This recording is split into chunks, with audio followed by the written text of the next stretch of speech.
Yo! I posted this poll 1 week ago asking you guys what video y'all wanted next, and the majority of votes, like a lot of them, went to top 10 planeswalkers. A lot more than I thought it would, actually. So today we are doing top 10 planeswalkers.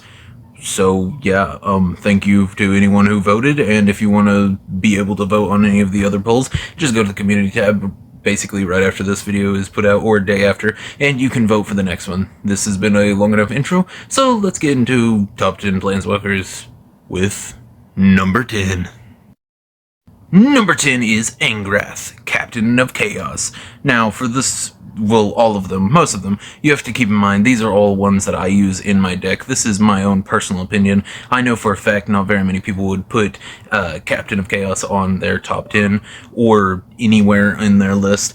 And that's fine. It's not super good, but it has creatures you control have menace, and you can amass 2 with -2. It has no pluses or anything, which means it will either die pretty soon, or you have cards that will give it more, oh my god, what's it called? Whatever it's called, you know what it's called. I don't know. If you're watching this, you know more about Magic than I do. I only play it with my fiance and a couple of my friends. I am not a master Magicer at all. Jesus, sounds like a slur for people who play Magic. But yeah, this is definitely number 10 for me, just because I love Amass. I think Amass is one of the most slept on types of powers that a card could have, and honestly, I have an entire deck dedicated to Amass and zombies and stuff like that. I just think it's really cool. It's a really cool ability. Number 9 is Ugin the Ineffable. Ugin is just a really cool character, and colorless spells you cast cost 2 colorless less to cast is really good, especially for, I have an item creature and, you know, just equipment with Valduk, Keeper of the Flame, and I have that deck that I use for a commander deck. It's not really good, but it's as good as I can do, probably.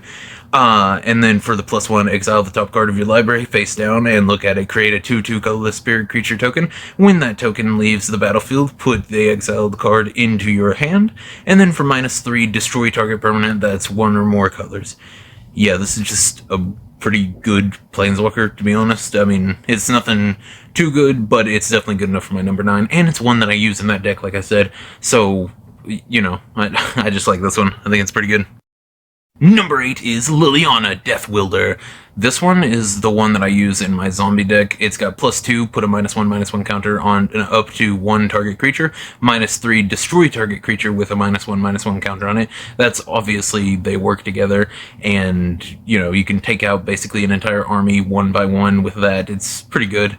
And then the -10 is return all creature cards from your graveyard to the battlefield.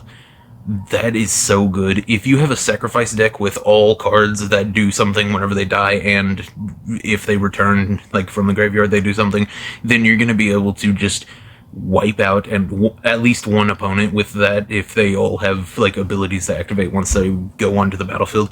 I love it.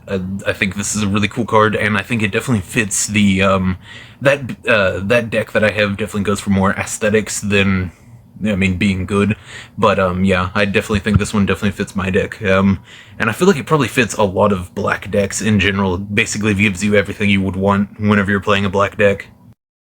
Number 7 is Nissa, Who Shakes the World. This is the first planeswalker that I don't personally have, but I absolutely love. It has, whenever you tap a forest for mana, add an additional 1 green, which is good. I mean, obviously having more mana is good, especially if in this deck, which I think you'll probably be using bigger creatures, so you need as much mana as you can get so that you can keep throwing out big creatures. And then +1 to put 3 +1/+1 counters on up to 1 target non-creature land you control, untap it, it becomes a 0/0 elemental creature with vigilance and haste. That's still a land that's pretty good. And then -8, you get an emblem with lands you control have indestructible. Search your library for any number of forest cards, put them onto the battlefield tapped, and then shuffle your library. This card goes really well with another planeswalker that's higher up, if I'm not, yeah, it's higher up, it's number 5. So yeah, and it's one that I actually own, so if I got this, it would be good in a deck, you know what I'm saying? Wink wink. But yeah, this is just a really cool card, and I like Nissa as a planeswalker in general, just in the lore of Magic the Gathering.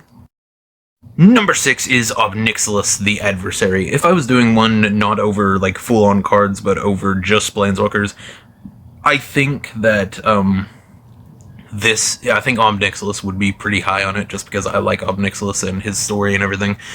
His story so far, it hasn't ended yet, or I don't think it has at least. But this card has Casualty X. The copy isn't legendary and has starting Loyalty X. And you know what Casualty does. I didn't. I had to read everything about it, but you know. It has +1. Each opponent loses 2 life unless they discard a card. If you control a demon or devil, you gain 2 life. -2. Create a 1/1 red devil creature token with when this creature dies, it deals 1 damage to any target. And -7 for a target player draws 7 cards and loses 7 life. This is so good. If you have a deck that has a lot of stuff that punishes people for drawing cards, if you have a demon deck like I do, I have a 60 card demon deck with Rakdos, like a couple of Rakdos, a whole bunch of just demon cards. It's a pretty cool deck. I think this would go with it very well. I don't have this card yet. There are a few of these that I don't have yet, but I just absolutely love. But yeah, yeah, I just like Omnixilis as a character, honestly, and this card is freaking awesome, especially for a Demon and Devil deck. I think most of you probably know already, but my decks are very aesthetic-based, so anything that fits the general theme that I'm going with will absolutely be in the deck.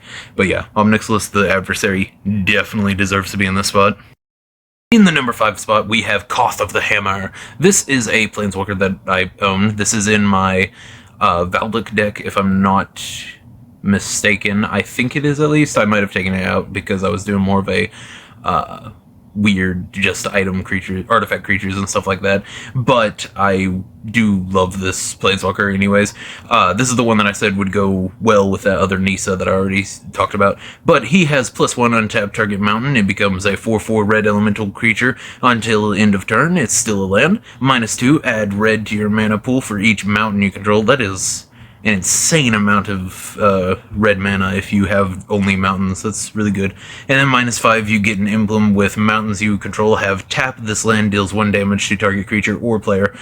Depending on how many mountains you have while he's out and you get that, yeah, you could kill someone just right off of that, especially if you're playing like standard where there's only 20 life instead of 40. It's yeah, that's pretty devastating, actually.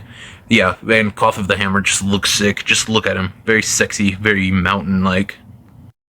Number 4 goes to Ajani, Valiant Protector. +2, put 2 +1/+1 counters on up to 1 target creature. +1, reveal cards from the top of your library until you reveal a creature card.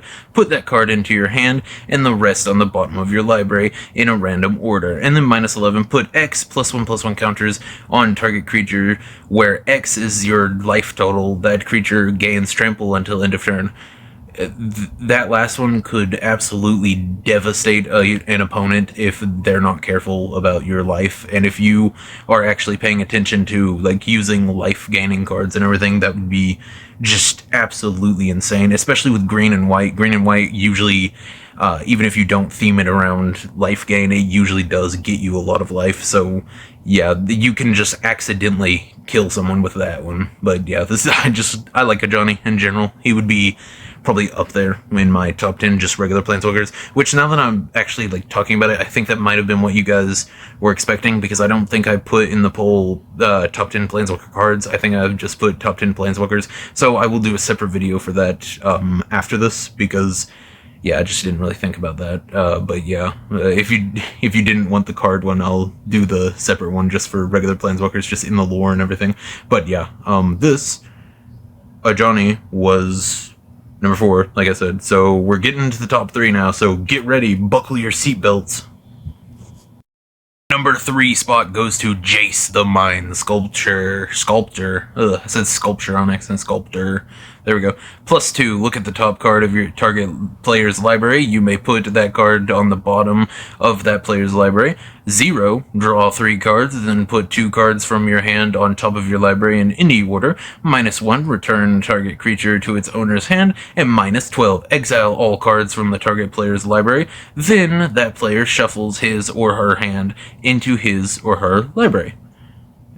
Yeah, I don't know. Jace is cool. That's basically it. I'm gonna have to read that last one again. What? Exile all cards from target player's library, then that player shuffles his or her hand into his or her library. Oh, okay.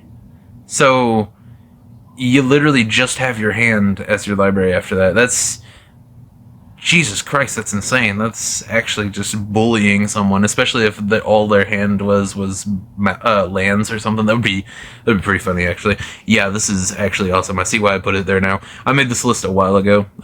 That's why I had to reread that, because I forgot what he did.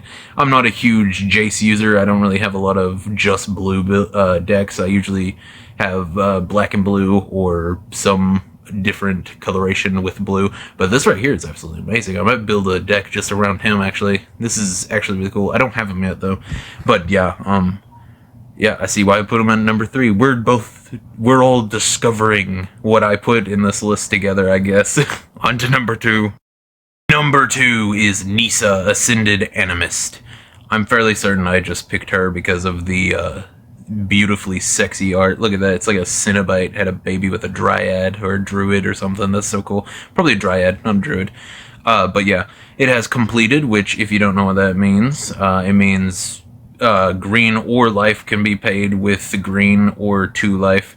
What? For each green or life paid this with life, this planeswalker enters with 2 fewer loyalty counters. Oh, okay. So if you pay it with life instead of green, it's less loyalty counters. Okay, yeah, you see what I meant by I picked it just because it has sexy art. That's what I meant. That's literally, I didn't read that part. I don't know what completed is. I do not use these guys, whatever they're called. The oh my god, what are they called? The Scions or whatever? Not Scion. I have no idea what they're called, but let's get back to the card. +1, create an XX green Phyrexian, that's what they're called. Phyrexian Horror creature token, where X is Nissa, Ascended Animus Loyalty. Whoa, that's not bad at all. Especially if you only spam that, that's really good. -1, destroy target artifact or enchantment. Man, that first one might just win the game for you, honestly, if you just buffer loyalty over and over. -7 is until end of turn, creatures you control get +1/+1 for each forest you control and gain trample. Okay, you see that? This Nissa and the other Nissa would go hard together.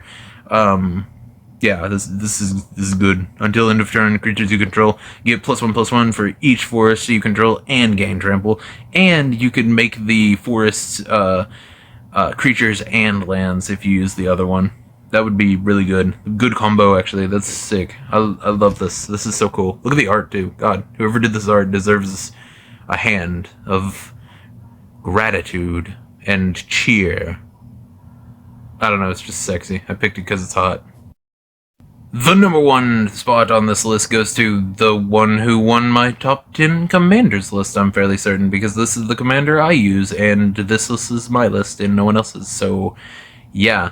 Nicol Bolas the Arisen. Basically, you start out with Nicol Bolas the Ravager, you pay to flip it, and then you get this. +2, draw 2 cards. -3, Nicol Bolas the Arisen deals 10 damage to target creature or planeswalker. -4, put target creature or planeswalker card from a graveyard onto the battlefield under your control. And then -12, exile all but the bottom card of target player's library. That is devastating. It's just an absolutely devious little trick at the bottom. But yeah, Nicol Bolas would be number 1 even if I was doing it over Planeswalkers just in the lore and everything. Like I said earlier, I don't know if people wanted this or me to talk about them in the lore, so I don't know, comment and tell me if you wanted it in the lore and not cards. That didn't even cross my mind that I didn't put top 10 Planeswalker cards. I put top 10 Planeswalkers. Just in general, so I don't know. I might make a video that's that instead of this, but yeah, this is the end of the video. Tell me what your favorite Planeswalker is, or Planeswalker card. Doesn't matter to me, obviously, because I don't think about things like that, but I do think about how thankful I am that people watch my videos, and I would just like to say thank you. Send me money. I demand it. Okay, the end of video. Like, subscribe, see ya.